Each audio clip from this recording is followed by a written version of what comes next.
ওয়ালাইকুম রহমতুল্লাহ। বেশ কিছুদিন আগে আমার একটা কেস ছিল।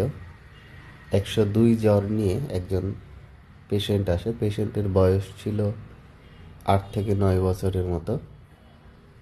তো জ্বর নিয়ে যেহেতু এসেছিল, জ্বর সর্দি ছিল, আরও নানান কমপ্লেন ছিল।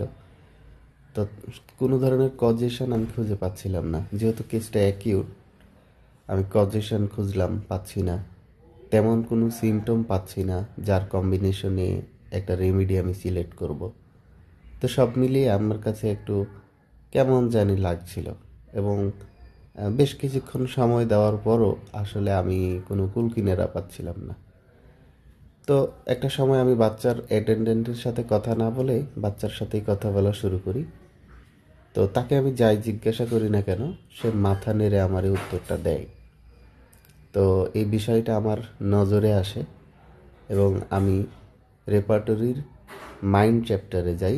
সিনথেসিস রেপার্টরির মাইন্ড চ্যাপ্টারে গিয়ে আমি একটা রুব্রিক খুঁজি। সেটা হচ্ছে নোডিং বাই, অ্যানসারিং।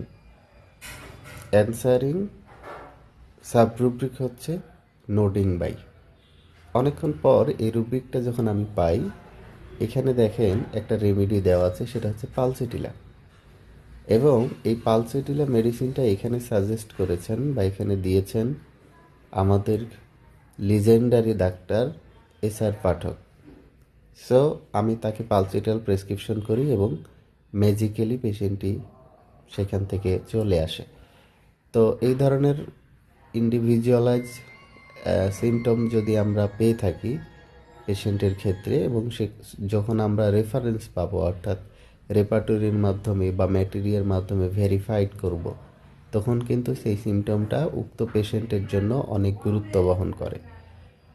তো আমার এই কেসটা ছিল ওইরকম একটা কেস আর কি। তো ধন্যবাদ সবাইকে। এইভাবে আমরা যদি ভাবতে পারি তাহলে আমাদের কেসগুলো আরও অনেক বেশি সহজ হয়ে যাবে। ধন্যবাদ।